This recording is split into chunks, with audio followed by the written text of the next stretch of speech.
Joining us now with a closer look at the Long Range Plan is Kim Brackett, the chair of the Long Range Plan Task Force and an Idaho cow-calf producer. And Kim, first of all, let's talk a little bit about how the Long Range Plan was developed and who was actually involved. Sure, Russell. The Long Range Plan is funded every 5 years by the Cattlemen's Beef Board, the Federation of State Beef Councils, and the Policy Division of NCBA. The officers of those organizations appoint a task force that is responsible for developing this 5-year industry-wide plan. This task force for the 2025 plan consisted of 15 individuals from out the industry. They represented every segment. We had folks from seed stock all the way through packing and processing. We also had a representative from the dairy industry, animal health, and academia. And I think it's important to know that these folks were unbelievably committed to this project. I was blown away by their intelligence, they are so articulate about our industry, and it was a true honor to serve with each of them. I bet it was. Maybe explain what the value is of having a plan like this in place for the U.S. beef cattle industry. Well, I think it's important to understand that this is a guiding document. It's a roadmap, if you will, for the industry over the next 5 years.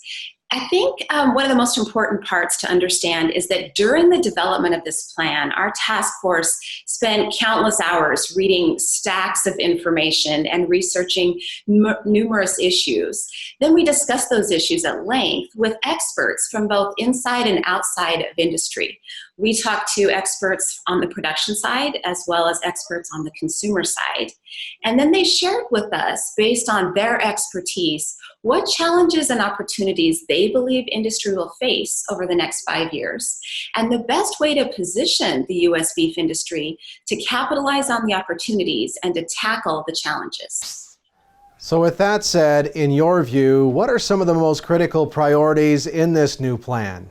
Well, I hesitate to pull out just a few critical priorities, but I would highlight that this long-range plan has 4 industry objectives, and those I think are of critical importance. The first objective is beef demand. The 2025 long-range plan builds upon decades of work that the checkoff has done on behalf of U.S. beef producers. Building beef demand remains foundational to the success of our industry and will certainly continue to be a critical priority. The second objective is value capture. This objective focuses on the creation of new business and marketing models that capture more value for our product. This objective encourages industry to focus on more balance in the system between the national cow herd size and packer capacity. The task force is concerned that it's going to be increasingly difficult for current producers to manage profitable operations or new producers to enter the business unless a type of balance is achieved and new business models are developed. The third industry objective is sustainability. The environmental footprint of our industry continues to be a leading concern for consumers, and this plan addresses sustainability both at the production level to measure, document, and improve sustainability, and at the consumer level to increase our messaging of factual data to consumers. The fourth objective is traceability. This plan builds upon the previous work of the Long Range Plan when a feasibility study was conducted on traceability. And the result of that study clearly indicated that there was a need for an animal disease traceability system. The Long Range Plan encourages industry to take the next step and make traceability a reality.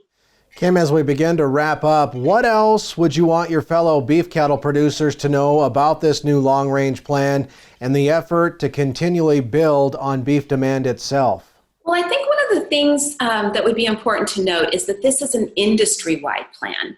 So that means that there are some strategies that are quite obviously in the checkoffs domain and others that NCBA's policy division may tackle. But there are also initiatives in here that may require for-profit companies or other stakeholders to grab onto and work over the next 5 years. And finally, this plan provides opportunities where individual producers can step up and be involved. So I encourage your viewers to engage with this plan on their own operation or through a local organization and join the effort to strategically improve our industry over the next 5 years. Well, as always, we appreciate you taking a little bit of time and joining us here on Cattleman to Cattleman from your ranch there in Idaho. Oh, thank you for having me, Russell. I appreciate it. If you want to read the full beef industry long-range plan or even learn more about the members of the task force themselves that help to determine these very important industry objectives, just visit the website beeflongrangeplan.com.